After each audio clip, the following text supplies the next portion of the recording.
Hey guys, कैसे आप सब? आशा करता हूँ बहुत ही अच्छे होंगे, लेकिन मैं अच्छा नहीं हूँ। लेकिन जो भी हो, मैं हूँ आपका होस्ट एंड दोस्त लॉजिकल बीइंग। आज मेरे ही वीडियो को डिबंक करेंगे और डिबंक वीडियो से ज़्यादा ये रिकरेक्शन करेंगे और कुछ ऐसे ऐसे कॉन्सेप्ट्स और कैरेक्टर के साथ आज कंपेयर करेंगे जो कि आप शायद सुने नहीं होंगे कभी भी पहले। और ये वीडियो मुझे लगता है कि आपका दिमाग का दही करेगा और उस दही का लस्सी करूँगा भी मैं और मैं पीऊँगा भी मैं। So watch at your own risk.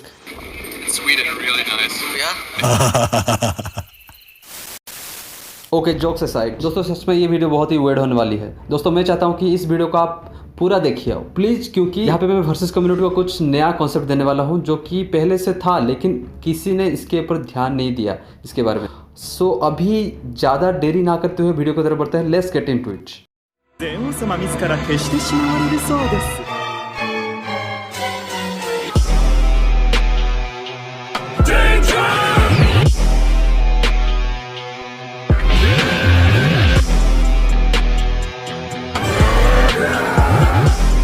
消滅でございます。 guys 2.20 पे इस वीडियो में मैंने बोला था कि निर्वाण कॉन्सेप्ट हासिल करने के बाद, निर्वाण स्टेट हासिल करने के बाद सन वुकोंग जो है वो मेटावर्स को डिस्ट्रक्शन कर सकता है। एक्चुअली वो इससे पहले भी ये चीज़ कर सकता है क्योंकि उसके पास ऑलरेडी अनलिमिटेड स्ट्रेंथ है और वो कभी अपने अंदर का जो ट्रू पोटेंशियल है वो जानने की कोशिश नहीं कर रहा था। सो इसी हिसाब से ये था मेरा पहला रिकर्सन। और सेकंड है इस वीडियो के 4.30 टाइम स्टैम्प पे मैंने बोला था कि मार्वल में सबसे स्ट्रॉन्गेस्ट है किंग थानोस, लेकिन असल में astral regulator Thanos king Thanos से बहुत ज़्यादा पावरफुल है। हालांकि किंग थानोस सेलेस्टियल को आराम से मार चुका था जो कि मेटावर्सल से लेवल पे स्केल होते हैं, और astral regulator Thanos one above all को टक्कर देता है, ऐसा एक थ्योरी है। सो इसी हिसाब से यहाँ पे और एक रिकरेक्शन हुआ। और दोस्तों 5.08 टाइम पे मैंने बोला था कि लिविंग ट्रिब्यूनल को मल्टीवर्सल मैंने बोला था, और मुझे ये बोलने में शर्म आ रही है कि मैंने ये बोला था। असल में लिविंग ट्रिब्यूनल जो है वो हाई हाइपरवर्सल टू लो आउटरवर्सल पे स्केल कर सकते हैं और वो वन अबव ऑल का भी रिप्रेजेंटेटिव है। नेक्स्ट 10.24 टाइम स्टैम्प पे मैंने बोला था कि ओवर मॉनिटर डीसी के बारे में। एक्चुअली वो 2 मॉनिटर्स होते हैं जहाँ पे और एक ओवरवर्ल्ड मॉनिटर है और एक मॉनिटर है, वो सब चीज़ को मॉनिटर करते हैं। और ओवरवर्ल्ड मॉनिटर जो है वो होल डीसी का मल्टीवर्स का एग्जिस्टेंस है, वहाँ पे सब चीज़ डीसी का एग्जिस्टेंस वहाँ होता है। तो दोस्तों ये रहा हमारा आज का रिकरेक्शन वीडियो। तो दोस्तों आज की इस वीडियो में मैं 6 वर्स को इंक्लूड कर रहा हूँ जो कि है मार्वल, डीसी, टेंची मुयो द कामी टेंची वर्स, उमिनेको वर्स, एससीपी वर्स और लास्ट में कुथल मिथो वर्स। और दोस्तों मार्वल में से मैं लेने वाला हूँ प्री रेडकॉन बियॉन्डर और तोआ, डीसी में मिल्कमैन मैन, और नेक्स्ट हमारे कामी टेंची फ्रॉम टेंची मुयो, और सेकंड है थर्ड है उमिनेको वर्स फ्रॉम फिदरेन और द क्रिएटर, एससीपी वर्स में द स्कारलेट किंग, और लास्टली द कुथल मिथोस के आजाथॉथ द ब्लाइंड इडियट गॉड को मैं यहाँ पे प्रेजेंट कर रहा हूँ। लेकिन दोस्तों उससे पहले मैं थोड़ा आपको dimensional Turing, tiring system, verse theory और प्लेटोनिक कॉन्सेप्ट के बारे में थोड़ा बता देता हूँ, नहीं तो ये वीडियो आपका देखने का मीनिंगलेस हो जाएगा।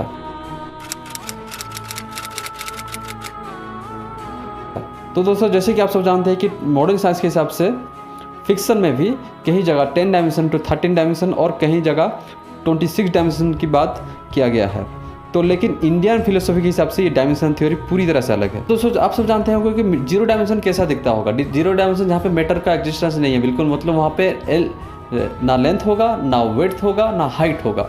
लेकिन उससे आगे थोड़ा अगर हम बढ़े तो हमें 1 डायमेंशनल स्पेस देखने को मिलेगा, और उससे साइंटिस्ट कहते हैं कि स्ट्रिंग एंटिटीज या वाइब्रेशन एंटिटीज उसको कहते हैं, जो कि स्पेस में सबसे छोटा मैटर का सबसे छोटा पार्ट, मतलब वो आटम से 10⁻⁻35 टाइम छोटा हो सकता है। मतलब एटम को अगर एक यूनिवर्स की तरफ लेंगे और स्ट्रिंग होगा आपका एक छोटा सा पेड़ की तरह होगा, इतना छोटा हो सकता है। ये था 1 डायमेंशनल और 0 डायमेंशनल। लेकिन अभी बात करते हैं कि सेकंड और थर्ड डायमेंशन का, जहाँ पे हम लेंथ, विड्थ और हाइट देखने को मिलता है। 2 डायमेंशनल पे लेंथ और विड्थ दिखते हैं लेकिन हाइट नहीं होता, जहाँ पे हम रह रहे हैं। और जो टाइम को कहते हैं कि वेस्ट के हिसाब से 4th डायमेंशन में उसको कहते हैं। जैसे कि हम एक 3rd डायमेंशनल दुनिया में रह रहे हैं, ऊपर नीचे आगे पीछे सब चीज़ एक्सपीरियंस कर पा रहे हैं, लेकिन एक टाइम पीरियड के लिए। इसका मतलब हम 4th डायमेंशनल के चंगुल में हैं। हम कभी भी अपने पास्ट में या फ्यूचर में नहीं जा सकते, या और किसी के पास्ट और फ्यूचर में भी नहीं जा सकते। लेकिन एक 4th डायमेंशनल बीइंग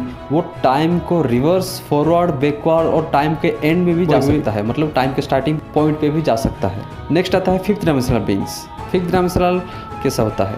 इस डायमेंशन पे टाइम उसके लिए एक खिलौना बन जाता है, जहाँ पे वो 5th डायमेंशनल बीइंग रहते हैं। यहाँ पे कोई पास्ट प्रेजेंट फ्यूचर के बारे में बात नहीं करता। यहाँ पे बात होती है टाइम लाइन्स की। यहाँ पे मान लो टाइम एक धागा है, एक स्ट्रेट फॉरवर्ड लाइन है जो कि एक धागा है, तो उस धागे में से करोड़ों धागा निकल सकता है एक 5 डायमेंशनल बीइंग, और ये खुद एक जगह पे होके वो चारों तरफ अलग अलग रूप से काम कर पाता है। जो चीज़ 4th डायमेंशनल बीइंग के लिए इम्पॉसिबल लग रहा होगा वो 5th डायमेंशनल बीइंग के लिए वो मतलब चुटकी का खेल है।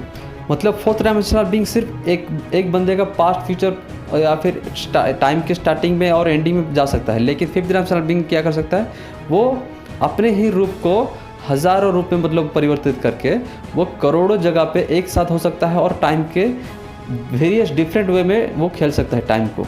और नेक्स्ट हम आते हैं 6th डायमेंशन। इस डायमेंशन पे बात होती है प्रोबेबिलिटीज़ की, यहाँ कह तो इन्फिनिटी पॉसिबिलिटीज़ की दुनिया। यहाँ इन्फिनिटी नंबर्स ऑफ मल्टीवर्स का बात होती है, जहाँ पे टाइम और टाइम लाइन्स को बड़े ही तौर पे एक गुच्छा बना के रह जाते हैं, और इसको पैरेलल वर्ल्ड भी कहते हैं स्ट्रिंग थ्योरी के अकॉर्डिंग। इस डायमेंशन पे रहने वाला हर यूनिवर्स का हर पॉसिबिलिटीज़ प्रेजेंट पास्ट फ्यूचर एक ही साथ में वो देख सकता है। इस डायमेंशन पे जो भी रह रहा होगा वहाँ पे हर एक मल्टीवर्स का, एक यूनिवर्स का बिगिनिंग पॉइंट डिफरेंट वे में वो देख सकता है। ये डायमेंशन भी पैरेलल यूनिवर्स को होल्ड करता है, लेकिन ये थोड़ा लार्ज नंबर ऑफ स्केल पे होल्ड करता है। इस डायमेंशन को घोस्ट डायमेंशन भी कहा जाता है या फिर वर्चुअल डायमेंशन भी कह सकते हैं। मतलब ये मल्टीवर्स का हर एक टाइमलाइंस का हर एक पॉसिबिलिटीज़ को इन्फिनिटली स्ट्रेचिंग करके वो होल्ड करके रखता है, और स्ट्रिंग थ्योरी के हिसाब से इस डायमेंशन का कोई भी फिजिकल फॉर्म नहीं हो सकता। ये डायमेंशन बड़ी ही अजीब डायमेंशन है। इस डायमेंशन पे यूनिवर्स का लॉ ऑफ फिजिक्स पूरी तरह से अलग होगा, क्योंकि इस यूनिवर्स में, इस डायमेंशन का जो यूनिवर्स होगा, इस पे हर प्रकार का एलियन और ह्यूमन एक ही जगह एक ही साथ में रह रहे होंगे, लेकिन उनको पता भी नहीं होगा। और दोस्तों 10th डायमेंशन जो है वो इस डायमेंशन को सोच पाना इम्पॉसिबल होगा, क्योंकि यहाँ पे इन्फिनिटली पावर कंटेंट करने वाले लोग रह रहे होंगे एक्चुअल में। पिछला डायमेंशन का हर probability possibilities infinitely amount of में सब यहाँ पे एक ही जगह पे आपको सबको बड़े ही वास्ट अमाउंट में आपको देखने के लिए मिलेगा, और इसको स्ट्रिंग के हिसाब से द सेंटर कहते हैं उसको। हर डायमेंशन का एक सेंटर उसको कहते हैं। और यहाँ पे दोस्तों आपको स्ट्रिंग जो है वो डांस करते हुए देखने को मिलेगा। हमारी कार है और यहाँ पे और हमारी पार्टी हो रही है। मतलब स्ट्रिंग जो है वो, मतलब आप जानते हैं कि आटम से कितना गुना छोटा होता है, वो आपको डांस करते हुए आपको दिखने में मिलेगा यहाँ पे। और इस स्ट्रिंग थ्योरी के हिसाब से एक यूनिवर्स में 11 डायमेंशन होना चाहिए, लेकिन बोसोनिक थ्योरी के हिसाब से 26 डायमेंशन की बात होती है, लेकिन वो थोड़ा कंट्रोवर्शियल लगता है। लेकिन कई सारे फिक्शन वर्स इसको यूज़ करते हैं। और आगे इस डायमेंशनल थ्योरी नहीं आती भाई, मेरे को सच्ची बता रहा हूँ। और आगे जो भी बोलूँगा मैं सिर्फ स्पेकुलेशन ही करूँगा, इसलिए मैं नहीं चाहता कि मैं सिर्फ स्पेकुलेशन करूँ, तो मैं सीधा वर्स सिस्टम पे आता हूँ। तो दोस्तों वर्स सिस्टम के अकॉर्डिंग एक कैरेक्टर यूनिवर्स डिस्ट्रक्शन कर सकता है, तो उसको टायरिंग सिस्टम के हिसाब से 3A पे घोषित किया जाता है, 3A पे कैलकुलेट किया जाता है। और दोस्तों एक से ज़्यादा यूनिवर्स को जो डिस्ट्रॉय कर सकता है उसको यूनिवर्सल प्लस कहते हैं या फिर मल्टी यूनिवर्सल कहते हैं। और इससे 1000 से ज़्यादा यूनिवर्सल डिस्ट्रक्शन जो कर सकता है उसको कह सकते हैं कि लो मल्टी यूनिवर्सल उसको कह सकते हैं, यानी टायरिंग 2C कैलकुलेशन उस पर थप्पा लगेगा। और दोस्तों 1000 से ज़्यादा यानी 10⁻100 to 300 यूनिवर्स डिस्ट्रक्शन जो कर सकता है उसको मिड मल्टीवर्सल उसको कह सकते हैं, या फिर यानी टायरिंग 2B कह सकते हैं। और यहाँ पे infinitely forgery realm with space time destruction को हम यहाँ पे टायरिंग 2A कहेंगे। और दोस्तों टायरिंग 1 पे हम इसको एक्स्ट्रा डायमेंशनल कैरेक्टर कह सकते हैं। एक्स्ट्रा डायमेंशनल बंदे जो है वो टायरिंग 1 पे आते हैं, और इस पे कॉम्प्लेक्स मल्टीवर्सल टायरिंग 1C, फिर हाइपरवर्सल को टायरिंग 1B, और ओमनीवर्सल टू आउटर वर्सल लेवल पे हम उसको टायरिंग 1 कहते हैं।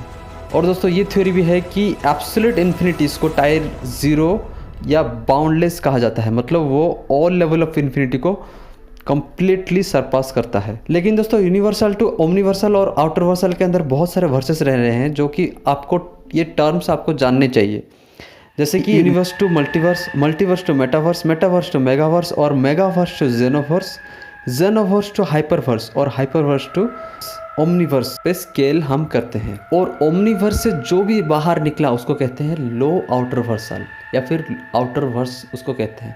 वो डायमेंशन की बाउंड्री में नहीं आता। दोस्तों ये वर्स मैंने दिखाने का मतलब ये है कि जैसे कि आप सब जानते हैं कि 1 डायमेंशनल स्पेस से लेकर हायर डायमेंशनल जैसे कि 14 डायमेंशनल हो या फिर 15 डायमेंशनल हो, उसको कहते हैं ओमनिवर्सल लेवल, मतलब सिंगुलर यूनिवर्स टू मल्टीवर्सल, और यहाँ पे इन्फिनिटी मल्टीवर्स के अंदर आता है। उससे ऊपर अगर बात करें तो वो इन्फिनिटली मल्टीवर्स को अगर एक गुच्छा बना देते हैं तो उसको कॉम्प्लेक्स मल्टीवर्सल उसको कहते हैं। फिर उसी तरह से उसको और भी एक बाउंड्री देते हैं तो उसको हम कह सकते हैं कि मेटावर्सल कह सकते हैं। और उससे आगे अगर बात करें तो मेटावर्सल भी एक गुच्छा बन जाए तो उससे ऊपर हम क्या देखेंगे कि हाइपरवर्सल, ठीक है, जो कि एक्स्ट्रा डायमेंशनल लेवल पे आता है। और उससे आगे सबसे मतलब पूरी तरह से वो सरपास करता है सारी चीज़ों को, तो हम कह सकते हैं कि ओमनिवर्सल लेवल पे वो एक कैरेक्टर आ सकता है, या फिर एक यूनिवर्स का गुच्छा हो सकता है, मतलब इन्फिनिटली यूनिवर्स उसमें कंटेंट होकर रहेगा, जिसको ओमनिवर्सल हम कहते हैं। लेकिन ओमनिवर्स को जो लीव करता है उसको हम कह सकते हैं आउटरवर्सल। और ये सारी जो चीज़ें हैं हर स्ट्रिंग थ्योरी के हिसाब से वो ये सारी जो है वो 15 डायमेंशन या फिर कहीं जगह पे रियल वर्ल्ड पे 11 डायमेंशन तक वो सीमित है। लेकिन बोसोनिक थ्योरी के हिसाब से 26 डायमेंशन होना चाहिए एक ओमनिवर्स, ऐसे कह सकते हैं। मतलब सृष्टि ओमनिवर्स 26 डायमेंशन या फिर 11 डायमेंशन होना चाहिए। लेकिन 11 डायमेंशन और 26 डायमेंशन के बीच में कंट्रोवर्सी ये है कि वो कभी कभी श्रिंक हो जाता है। 11 डायमेंशन के होने के बाद अगर वो 26 डायमेंशन भी होता है तो वो कभी कभी श्रिंक हो जाता है। इसीलिए वो साइंटिस्ट जो है ये थ्योरी को कभी कभी डीबंक भी करते हैं और इसी थ्योरी के हिसाब से कई फिक्शन उसको यूज भी करते हैं। तो दोस्तों ये हमारा हो गया वर्सेस डायमेंशनल थ्योरी, ये सारा चीज़ हो गया। लेकिन अब बात करते हैं स्केलिंग के बारे में। मार्वल का अभी फास्ट बात करेंगे। मार्वल में प्री रेडकॉन बियॉन्ड डोर को लेंगे, ठीक है, प्री रेडकॉन बियॉन्ड डोर और टोआ। लेकिन प्री रेडकॉन बियॉन्ड डोर को मैं क्यों ले रहा हूँ, क्योंकि प्री रेडकॉन बियॉन्ड डोर जो है वो टोआ से पहले आज सुप्रीम बीइंग इंट्रोड्यूस हुआ था। उसका एग्जिस्टेंस आउटरवर्सल कहा जा सकता है। मतलब वो बोलता है कि मैं मार्वल मल्टीवर्स को मैं जानता ही नहीं हूँ, ऐसा बोलता है। और आप जानते हैं कि लिविंग ट्रिब्यूनल जो है वो हाई हाइपरवर्सल टू आउटरवर्सल पे आता है, लेकिन लिविंग ट्रिब्यूनल को बोलता है कि वो माइक्रोब जैसा है। मतलब वो ये गॉड्स की एग्जिस्टेंस ही वो नहीं जानता था, जो कि ओमनिवर्सल लेवल पे आते हैं। और फन फैक्ट ये है कि वो थर्ड डायमेंशनल चीज़ ऐसा होता भी है उसको पता ही नहीं है। जैसे कि हमको 1 डायमेंशनल एक चीज़ है वो पता ही नहीं है, उसी तरह से उसको थर्ड डायमेंशनल एक चीज़ भी होता है उसको पता ही नहीं है। लेकिन वो क्या करे, उसको पहली चैप्टर में ही उसको रेक्टकॉन किया गया बहुत ही बुरी तरीके से। होल क्रिएशन वॉइड के अंदर एग्जिस्ट करता है, ठीक है। तो नॉन एग्जिस्टेंस द वॉइड को ओब्लिवियन या का पार्ट कहते हैं। ये सब कुछ नहीं रहेगा मार्वल मल्टीवर्स पे, तब भी ओब्लिवियन रहेगा, या फिर नॉन एग्जिस्टेंस का अंदर ही सब कुछ चला जाएगा। लेकिन ओब्लिवियन होने से भी या फिर ना होने से भी बियॉन्डर को कोई फ़र्क नहीं पड़ने वाला। प्री रेडकॉन बियॉन्डर की बात कर रहा हूँ, ठीक है। उसको मतलब मार्वल मल्टीवर्स से million two trillion time powerful ज़्यादा है। तो दोस्तों इमेजिन कीजिए जो कि ओमनिवर्स को एग्जिस्टेंस ही नहीं करता, मतलब वो एक ऐसा रिलम में होता है जिसको वो कहते हैं बियॉन्ड रिलम। उससे मतलब वो बोलता है कि मैं मार्वल मल्टीवर्स को जानता ही नहीं हूँ। तो इमेजिन करो उसका एग्जिस्टेंस क्या होगा। तो दोस्तों इमेजिन करो ये किस टाइप का कैरेक्टर होगा। लेकिन दोस्तों ये वीडियो जो आप देख रहे हैं, इस वीडियो का कोई भी कंक्लूजन नहीं है, ये बहुत ही अजीब गरीब वीडियो होने वाली है। तो इसलिए आगे प्लीज़ मेरे साथ होल्ड करके रखिए, इसका कोई भी कंक्लूजन नहीं होगा इस वीडियो में। तो दोस्तों अब बात करते हैं डीसी के बारे में। डीसी में ओवरवर्ल्ड मॉनिटर है जहाँ पे द डीसी कॉस्मोस एग्जिस्ट करता है, just like the oblivion in the Marvel. लेकिन इसमें से बहुत सारे characters powerful non omnipotent character भी है और ओमनीपोटेंट कैरेक्टर्स भी है, जैसे कि डीसी के बियॉन्ड एग्जिस्ट करता है मिल्कमैन मैन। वेल मैं डीसी के स्केली के बारे में ज़्यादा नहीं जानता, लेकिन वेबकैम पैरेट नाम का एक यूट्यूबर है जो कि डीसी के बारे में बहुत अच्छा नॉलेज देता है। वो चैनल आपको ज़रूर सब्सक्राइब करना चाहिए या फिर देखना चाहिए। वो मिल्कमैन मैन को ऐसा घोषित करता है कि वो प्रेजेंस को बना सकता है या फिर कहे तो हज़ारों थॉट रोबोट को बना सकता है। Milkman Man was created as a copy of Superman designed to force people to drink their special narrative-altering milk. However, despite having access to a button that could wipe the entire canvas of DC clean, they were completely unable to stop Milkman Man once he became a rogue narrative that was a threat to all of DC continuity as a whole. The Monitor Mind is a being who is responsible for the creation of both Mandrake and cosmic armor, and views both as insignificant infinitesimal specks in comparison to itself. But even it is subject to सो अगर ये fit अगर हम लेंगे तो DC में सबसे powerful को मैं घोषित करता हूँ कि मिल्क मैन हो सकता है, लेकिन मुझे नहीं आता कि असल में डीसी का सबसे पावरफुल कौन है। आप कमेंट करके मुझे बता सकते हैं, मैं लिंक दे दे रहा हूँ, आप जाके वो वीडियो देख सकते हैं। दोस्तों आप सब जानते हैं कि जब जब कामी टेंची के बात आता है तब उसको आंख बंद करके उसको बोलते हैं कि ओमनीपोटेंट कैरेक्टर है, मतलब बाउंडलेस कैरेक्टर है उसको बोलते हैं। उसको सब ऐसे खिताब भी दे भी चुके हैं, जैसे कि मैंने भी देखा है कि वहाँ निर्वाण कॉन्सेप्ट से उसको यूज़ करते हुए, लेकिन वहाँ का इंग्लिश सबटाइटल में जब मैंने देखा कि वहाँ पे निर्वाण कॉन्सेप्ट का कोई कुछ नामो निशान नहीं था या फिर उसका कुछ दूसरा वर्जन था, तो इसीलिए यहाँ पे मैं निर्वाण लाइन को मैं सीरियसली नहीं लेता। लेकिन जो भी हो, इस वर्स में हाइपर डायमेंशन की लॉजिक यूज़ किया गया है जो कि आउटर वर्सल से वे बियॉन्ड होता है। और मैं उनके फैंस के साथ भी बात कर रहा था कि जो कि मतलब वो बोलते हैं कि वहाँ पे 22 डायमेंशनल को यूज किया गया है, वो हाइपर डायमेंशन पे आते हैं। दोस्तों ये वर्स जो होता है शुरू ही होता है वो आउटर वर्सल से। इसमें हमको देखने में मिलता है कि फिदरेन जो उसको बोलते हैं कि वो ह्यूमन डोमेन को सरपास करता है। इसका मतलब क्या हुआ, ह्यूमन डोमेन बहुत सारे इन्फिनिटीज़ के लेयर के यूनिवर्स को, मल्टीवर्स और डायमेंशन को कंटेन करता है। मतलब फिदरेन का वजूद ही बियॉन्ड डायमेंशन है। और इस वर्स में द क्रिएटर को ओमनीपोटेंट गॉड बोला गया है। लेकिन दोस्तों जब मैं देख रहा था ये वर्स, द क्रिएटर के बाउंड्री को टच करने के बाद फिदरेन क्या होता है वो डिजॉल्व होने वाला था, उसके फैंस मुझे ऐसे बताते हैं। तो उसका मतलब क्या हुआ, वो को जब वो ओमनीपोटेंट के पास जाता है, एक द क्रिएटर के पास जाता है, तो वो क्या हो जाता है, वो डिजर्व होने वाला होता है। वो अपना बॉडी को ओमनीपोटेंट के साथ मिलाना चाहता है। और ये था दोस्तों छोटी सी बात ओमनीवर्स का। लेकिन अब बात करते हैं एससी वर्स, जहाँ पे बहुत सारे लोग इस वर्स को अच्छे से नहीं जानते, लेकिन धीरे धीरे अभी जान रहे हैं। एक्चुअली दोस्तों मुझे इस वर्स के बारे में ज़्यादा पता नहीं है, ये वर्स को मैंने अच्छे से एक्सप्लोर नहीं किया है। लेकिन यहाँ पे ऐसे ऐसे कॉन्सेप्ट्स है, ऐसे ऐसे कैरेक्टर्स हैं, लेकिन यहाँ पे दोस्तों ऐसे ऐसे एससीपी हैं जो कि यूनिवर्सल लेवल पे भी नहीं आते, लेकिन वो फिर भी राइटर्स उसको नहीं मार सकते।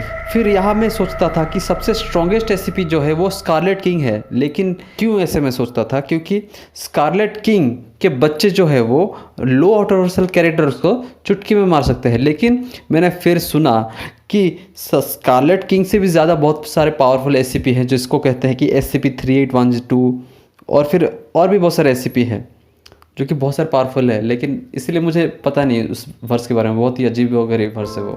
दोस्तों अभी मैं आपको सबसे स्ट्रॉन्गेस्ट वर्स को इंट्रोड्यूस करने जा रहा हूँ, जो कि उसका नाम है द कुथुल मिथोस। कह के बोला जाता है कि ये अब्राइव रिलीजन का एक इविल एंटिटी है जो कि अभी भी सोया हुआ है। जब वो जाग जाएगा तब सारा कुछ डिस्ट्रॉय हो सकता है या हो जाएगा कंप्लीटली। और इसका नाम है द ब्लाइंड इडियट गॉड या एज़थोथ, या इसका ओरिजिनल नाम कोई भी इसको नाम नहीं पता, या फिर कहते हैं उसका ओरिजिनल नाम ह्यूमन माइंड उसको बिल्कुल भी नहीं झेल सकता या फिर कॉम्प्रहेंस नहीं कर सकता। इस वर्स में आउटरवर्सल गॉड्स है जो कि न्यूरलोथोटेप्स, सबनिगोराज और योगसाथोथ है। और योगसाथोथ इस वर्स में नाई ओमनीपोटेंट का कैरेक्टर है जो कि एज़थोथ के बाद आता है। और दोस्तों योगसाथोथ जो होता है वो इस होल क्रिएशन का अपने छोटे से पार्ट से बनाता है और इस सारे कॉन्सेप्ट को भी वही बनाता है। मतलब जैसे कि लाइफ हो गया, डेथ, टाइम, डायमेंशन, काजुअलिटी, ये सारी चीज़ें जो है वो प्लाटोनिक कॉन्सेप्ट्स को भी वो खुद ही बनाता है या फिर वो उससे परे है। और दोस्तों एक छोटा सा स्टोरी है, जैसे कि इस वर्स में हिप्नोस नाम का एक ग्रेट गॉड है जो कि ड्रीम गॉड है, उसको कहा जाता है the God of dream. Character भी आउटर वर्सल लेवल पे आता है। ये जो गॉड है वो ब्लाइंड इडियट गॉड को जो सर्व करते हैं उसको, उनको देखने के लिए वो उस रिलेम को गया था। लेकिन वो रिलेम को देखने के बाद वो क्या हो गया, कुछ दिन के बाद वो पागल हो गया और सो नहीं पाया। क्यों नहीं सो पाया, क्योंकि उस सपने में वो गॉड्स हमेशा आते थे और उसको डराते थे। वो इतना डर गया कि वो खुद मर गया, क्योंकि वो एक आउटर वर्सल कैरेक्टर होने के बाद भी वो मर गया। कौन से रिलेम में, मतलब वो ऐसे एक रिलेम गया जहाँ पे एज़थोथ की सेवा करते हैं बहुत सारे लोग, बहुत सारे कैरेक्टर्स, उनको देखने के बाद वो मर गया। इमेजिन करो कि वो कौन से लेवल पे होंगे। लेकिन दोस्तों इस वर्स में सबसे पावरफुल कैरेक्टर के हिसाब से आता है एज़थोथ या फिर द ब्लाइंड इडियट गॉड। क्यों ये सबसे पावरफुल है, आप सब जानते हैं कि द ओमनीपोटेंट नाई ओमनीपोटेंट कैरेक्टर है योगसाथोथ। योगसाथोथ क्या है, वो सारे कॉन्सेप्ट को बनाता है। और लेकिन दोस्तों जब एज़थोथ जाग जाता है तब क्या होता है, वो नॉन ओमनीपोटेंट कैरेक्टर भी वो गायब हो जाते हैं। उसके सिर्फ जागने से सारे प्लाटोनिक कॉन्सेप्ट्स गायब हो जाते हैं और कॉन्सेप्ट ऑफ डिस्ट्रक्शन इसके ड्रीम के अंदर होता है। इसके ड्रीम के वजह से ही होल क्रिएशन जो है वो चलता रहता है और उसको कहा जाता है ये हमसे ज़्यादा रियल है, मतलब वो खुद रियल है और हम उसके लिए फिक्सन है। लेकिन दोस्तों मैं इन सबके बीच में सनुको को क्यों ला रहा हूँ, क्योंकि निर्वाण कॉन्सेप्ट है। निर्वाण कॉन्सेप्ट क्या है असल में? निर्वाण कॉन्सेप्ट एक ऐसा कॉन्सेप्ट है जो कि पूरी तरह से द कॉन्सेप्ट ऑफ संसार मतलब आप सब जानते हो कि संसार क्या है। ये संसार को पूरी तरह से सरपास करता है द कॉन्सेप्ट ऑफ निर्वाण। आखिर ये कॉन्सेप्ट ऑफ संसार है क्या? कॉन्सेप्ट ऑफ संसार के अंदर डायमेंशन का थ्योरी आता है, वॉइड का थ्योरी होता है, रियलिटी का थ्योरी होता है, dream, fiction, non fiction, casualty, non duality, ये सारा कुछ कॉन्सेप्ट ऑफ संसार के अंदर आता है। फाइनाइट टू इनफाइनाइट, असीम और ससीम, दोनों चीज़ें सारा कुछ संसार के अंदर ही आता है। और ये जो निर्वाण का कॉन्सेप्ट है वो क्या होता है कि हर एंगल से, हर लेवल ऑफ डायमेंशन को, वो हर चीज़ से वो कंप्लीटली उसको सरपास करता है। मतलब उसको कह सकते हैं कि ट्रू इन्फिनिटी, या फिर ट्रू इन्फिनिटी निर्वाण से ही स्टार्ट हो सकता है, ऐसे कह सकते हैं हम। और इसको अचीव करने के बाद एक बंदा अगर अपना स्टेट को बजाय रखता है, बहुत सारे लोग डिज़ोल्व हो जाते हैं, ऐसा थ्योरी है, वैदिक थ्योरी ऐसा है कि वो डिज़ोल्व हो जाते हैं, शून्य में परिवर्तित हो जाते हैं। लेकिन जो अपने को कंप्लीटली रख पाता है अपने वही स्टेट में, वो एब्सोल्यूट इन्फिनिटी बन जाता है। और गेस व्हाट, ये निर्वाण कॉन्सेप्ट जो है वो कंप्लीटली लोएस्ट कॉन्सेप्ट लेवल पे आता है वैदिक फिलोसफी के हिसाब से। और इससे भी कहीं ज़्यादा कॉम्प्लेक्स कॉन्सेप्ट्स हम दूसरे कहीं और वीडियो में चर्चा करेंगे। सो दोस्तों, इसलिए मैं ये निर्वाण फिलोसफी की वजह से सन वुकोंग को यहाँ पे ये चीज़ डिक्लेयर कर रहा था। तो दोस्तों, ये था मेरा आज का वीडियो। मैं जानता हूँ कि आपको ये वीडियो बिल्कुल पसंद नहीं आया होगा। अगर नहीं आया तो आप डिसलाइक करिए, कमेंट करिए, गाली दीजिए, जो भी करिए, लेकिन डिसलाइक कीजिए या फिर कमेंट कीजिए, जो भी करना है करिए। और सॉरी दोस्तों, मैंने पहले भी आपको बोल दिया था कि इस वीडियो पे कुछ भी कंक्लूजन नहीं होगा। और दोस्तों हाँ, जो भी कंक्लूजन अच्छे से लिखेगा मैं आप उसका कमेंट में पिन कर दूंगा, ठीक है? सबसे बेस्ट जो कंक्लूजन लगा मैं उसका कंक्लूजन पिन कर दूंगा। Girl about a 10, I should fuck her in a Benz.